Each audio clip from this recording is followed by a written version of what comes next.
Welcome दोस्तों to my brand new video. ये मेरी फर्स्ट केस स्टडी वीडियो है, इसीलिए अपना खतरनाक सपोर्ट आज की इस वीडियो में दिखा दें, क्योंकि आज की इस वीडियो में हम लोग अंबानी फैमिली के इतना ज्यादा अमीर होने के पीछे का राज जानने जा रहे हैं। उम्मीद है कि ये वीडियो आप आखिर तक देखेंगे, जिससे कि आपको बहुत ही ज्यादा इंफॉर्मेटिव कंटेंट मिलेगा। तो चलिए शुरू करते हैं बगैर किसी देर के। हमारी इस मजेदार सी वीडियो की शुरुआत होती है 28 दिसंबर 1932 से, जब हीराचंद गौतम अंबानी के घर में एक ऐसा बच्चा पैदा हुआ जिसका नाम धीरज लाल हीराचंद अंबानी रखा गया। आगे जाकर ये बच्चा इतना ज्यादा मशहूर हुआ जिसका नाम धीरू भाई अंबानी पड़ गया। इन्होंने अपनी एजुकेशन की शुरुआत भारत के एक स्कूल बहादुर खंजी स्कूल से की। आखिरकार जब इनके घर के अंदर बहुत ही ज्यादा फाइनेंशियल मसले चढ़ने लगते हैं तो इनको अपने स्कूल से ड्रॉप करना पड़ता है और ये फैसला करते हैं कि ये मेहनत करके अपने घर का निजाम संभालेंगे। मगर इस बात पे इनकी अपने वालिद के साथ बहुत ही ज्यादा बहस हो जाती है।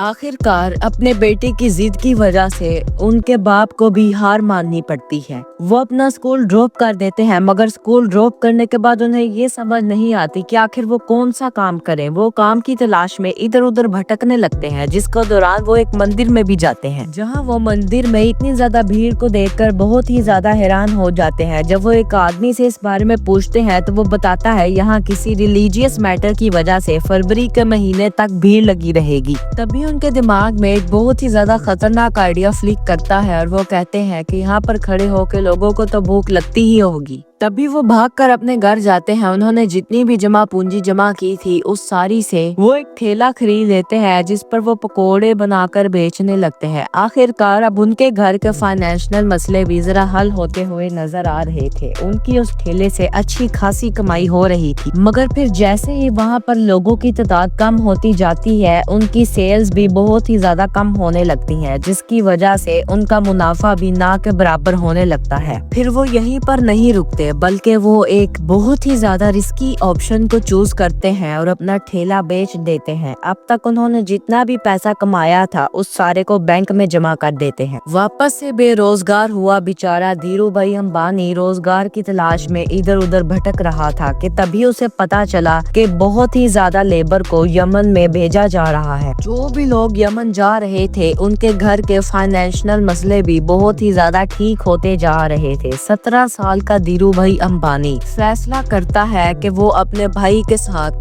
यमन जाएगा। आखिरकार धीरू भाई अंबानी जब यमन पहुंच जाते हैं तो वहां जाकर उन्हें एक पेट्रोल पंप पैसी एंड को में पूरे 300 रुपए की तनख्वाह में नौकरी मिल जाती है। मेहनत और नए तरीकों की वजह से पेट्रोल पंप की बहुत ही ज्यादा अच्छी कमाई होने लगती है, जिसकी वजह से उन्हें मैनेजर की पोजीशन में भी डाल दिया जाता है। अब उनकी अच्छी खासी कमाई होने लगी थी, मगर जब वो एक रेस्टोरेंट में गए तो वहां पर उन्होंने 2 लोगों को बातचीत करते हुए सुना कि यमन के 1 रुपए के सिक्के से ज्यादा कीमत तो उससे निकलने वाले सिल्वर की है। जब उन्होंने ये सुना तो उनके दिमाग में काले धन की एक स्कीम पैदा हुई। उन्होंने जल्दी से सिल्वर पिघलाने की मशीन खरीदी और 1 रुपए के सिक्के को पिघलाकर सिल्वर में कन्वर्ट करके मार्केट में बेचने लगे। उनका अच्छा खासा मुनाफा चल रहा था। तभी यमनी गवर्नमेंट को ये बात पता चली कि 1 रुपए के सिक्के की शॉर्टेज हो चुकी है।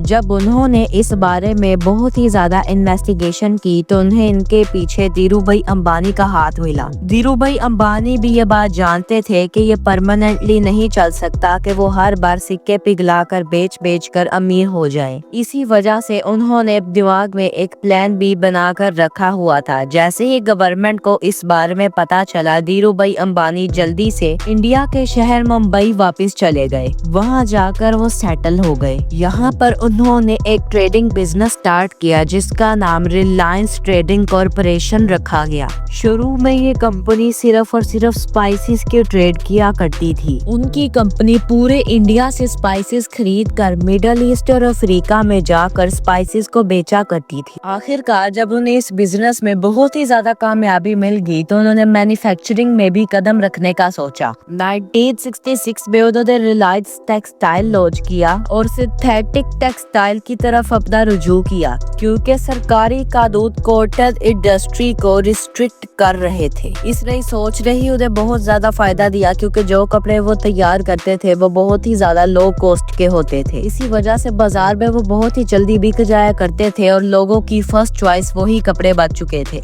आखिरकार अब उन्होंने रिलायंस पेट्रोकेमिकल में भी कदम रख दिया था, मगर फिर 1986 में धीरूभाई अंबानी की तबीयत बहुत ही ज्यादा खराब हो गई, जिसके बाद उनके दो बेटे मुकेश अंबानी और अनिल अंबानी ने भी उनका साथ देने का फैसला किया। आखिरकार 2002 में धीरूभाई अंबानी की डेथ हो गई, जिसके बाद अनिल अंबानी और मुकेश अंबानी के दरमियान कारोबार को लेकर लड़ाई छिड़ गई। लड़ाई बहुत ही ज्यादा सख्त थी, मगर फिर इस लड़ाई को उनकी मां ने आकर सुलझा दिया और रिलायंस इंडस्ट्री को दोनों बेटों के दरमियान बराबर हिस्से में बांट डाला। जहां मुकेश अंबानी को ऑयल, गैस, पेट्रोलियम, पेट्रोकेमिकल और मैन्युफैक्चरिंग की जिम्मेदारी मिली। मुकेश अंबानी ने अपने हिस्से में रिलायंस इंडस्ट्रीज को एक अलग ही लेवल पर ले जाने का सोचा। उन्होंने बहुत ही ज्यादा मेहनत की और अपनी बिजनेस में बहुत ही ज्यादा अपग्रेडेशन की, जैसे कि जमुनागढ़ में मौजूद पेट्रोलियम रिफाइनरी को भी उन्होंने बहुत ही ज्यादा अपग्रेड कर दिया, जो कि दुनिया की सबसे ज्यादा बड़ी रिफाइनरी बन गई। बाद में उन्होंने रिटेल सेक्टर में भी कदम रखने का सोचा और एक डिस्काउंट सुपरमार्केट के नाम से एक ऑनलाइन बाजार शुरू किया। 2008 में उन्होंने मुंबई की एक IPL टीम खरीदी, जो कि आगे जाकर बहुत ही ज्यादा वैल्यूएबल IPL टीम बन गई। 2016 में मुकेश अंबानी ने टेलीकॉम इंडस्ट्री को हिला दिया जब उन्होंने जियो को लॉन्च किया। पहले उन्होंने इसे फ्री में लॉन्च किया, जिससे कि बहुत ही ज्यादा लोगों की जिंदगी में जियो इन्वॉल्व हो चुका था और अब उनकी असल गेम शुरू हो चुकी थी। उन्होंने 5G टेक्नोलॉजी को लॉन्च किया, जिससे कि उन्होंने बहुत ही ज्यादा प्रॉफिट कमाया और वो अब इंडिया की सबसे ज्यादा डोमिनेंस करने वाली कंपनी बन चुकी है। मगर अब जियो 6G टेक्नोलॉजी में भी अपने कदम रख चुकी है और बहुत ही ज्यादा फॉरेन कंपनीज के साथ मिलकर 6G टेक्नोलॉजी पर भी काम कर रही है। मुकेश अंबानी का बिजनेस अब सिर्फ टेलीकॉम तक महदूद नहीं रहा, बल्कि अब उन्होंने 2024 में एक ऐसी डील डिज्नी के साथ साइन की है जिसका मकसद इंडिया की सबसे ज्यादा बड़ी मीडिया कंपनी को बनाना है। आज मुकेश अंबानी की दौलत बहुत ही ज्यादा हो चुकी है।